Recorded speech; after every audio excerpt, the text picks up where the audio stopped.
So yes, the next iPhones are reportedly more powerful, but also apparently not less expensive. As yes, we get a bevy of leaks from specifications to design to the price tag you might not end up liking for the next iPhone 12. It looks like there are some production issues with the Galaxy Fold 2's launch date. And speaking of Samsung, we have more leaks of the Galaxy Watch 3 because, I mean, that's what we do.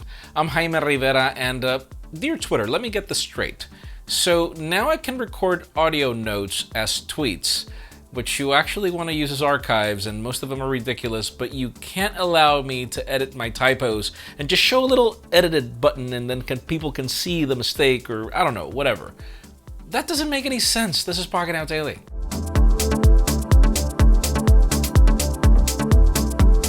The official news today begin with deals, and it's funny, I wish I could tell you that we're going to cover some Google Pixel deals because we're set for a refresh. No, they're just deals because, I mean, they've been doing deals forever. Let's start it off with the Pixel 4, which is currently $100 off, leaving the 64GB variant for $699. The Pixel 3a is also $64 off, leaving the 64GB variant for $350. The Razer Blade 15 is getting a $300 discount, which leaves the Intel Core i7, 16GB of RAM, and 256GB of storage variant for $2,099. And finally, the Apple Watch Series 5 is $100 off as well, leaving the 40mm GPS-only variant for $299. And then we've got more deals on Motorola phones that are actually worth it, in addition to some TCL TVs that I do recommend in the links in the description. Now, it's been a while since we've talked about my favorite phone, the...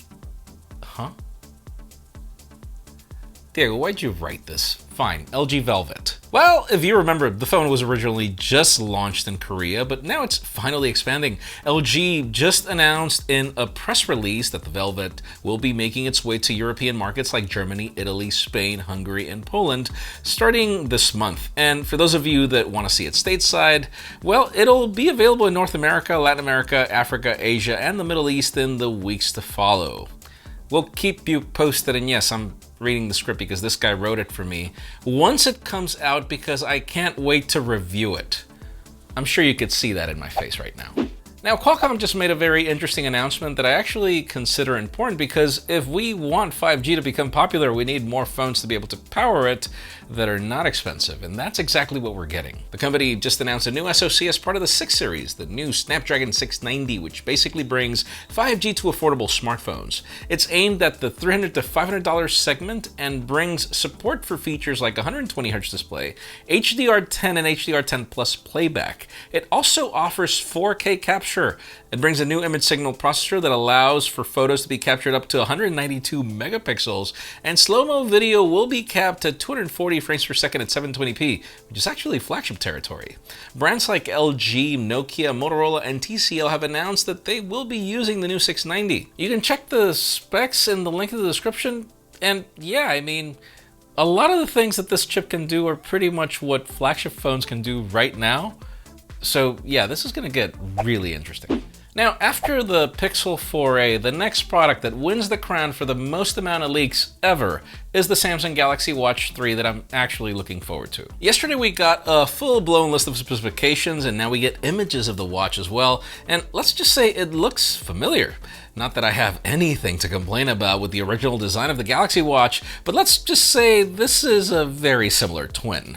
These images come from a South Korean NRAA listing, and they show the certification information, which includes the model number, certification date, and of course, both of the watch variants. And I know I repeated variants a lot yesterday. These are expected to come in 41 and 45 millimeters, bring 1GB of RAM, 8 gigs of storage, and bring IP68 certification. According to the leaks, we should be getting these earlier than Unpacked, sometime in July along with the Galaxy Buds Live, so stay tuned.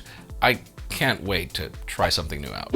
And since we're talking Samsung, how about if we also discuss the other product that has been heavily leaked that we can't wait to get at the Galaxy Unpacked event, though I'm not exactly sure if that will be debatable or not, but we get more details on the Galaxy Fold 2. First off, we know we're getting an upgrade in looks, but today we get more information on specs. According to a new leak on Twitter, the Fold 2 will bring 2 batteries, This dual battery system will consist of a 2090 mAh and 2275 mAh batteries, which add up to 4365 mAh, which is less than what we got in the original Fold, but according to the tipster, we should expect better battery life than what we got in the previous model because of more powerful chipsets. Now, on another report, it looks like this phone might be very limited when it launches, which means that it's far from being finalized. Another source also claims that there will barely be any production in July, and it will most likely start until August, meaning that it will hit stores late August or September, and it will be, again, very limited. Now, apparently the delay could be because of certain constraints and supplies when it comes to the ultra-thin glass. Also, if you remember, part of the rumors were that it would get Galaxy Note functionality, and then that was ditched. So it could be around that. We'll keep you posted.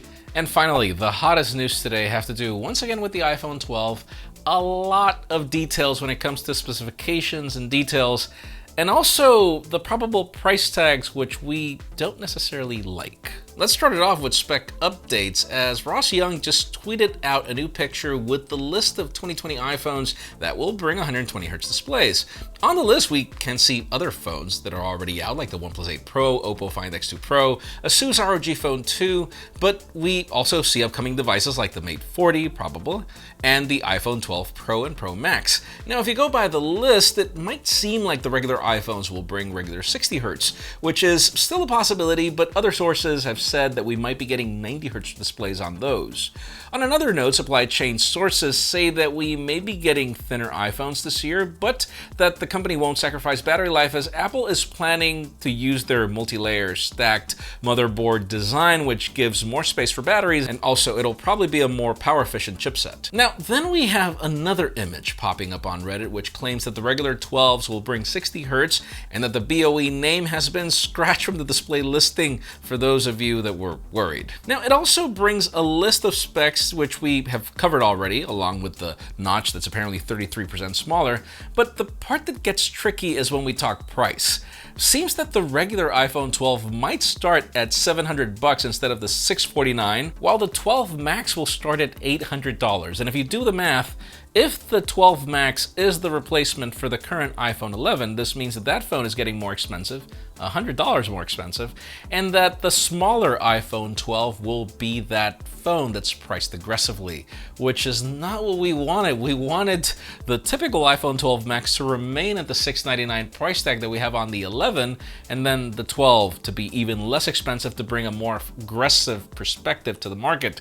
But let us know in the comments down below, what do you think? Do you think it's a good idea for Apple to now switch things up and bring the smaller iPhone 12 as that phone for $699? Because in my case, I think it's not a good idea. I think $649 for that phone would have been ideal, and then $100 more, say, what, $750 for the next one would have been good. $800, I think it's a little too steep for what it is, but that's just me. Leave us a comment down below. We'd love to know your opinion.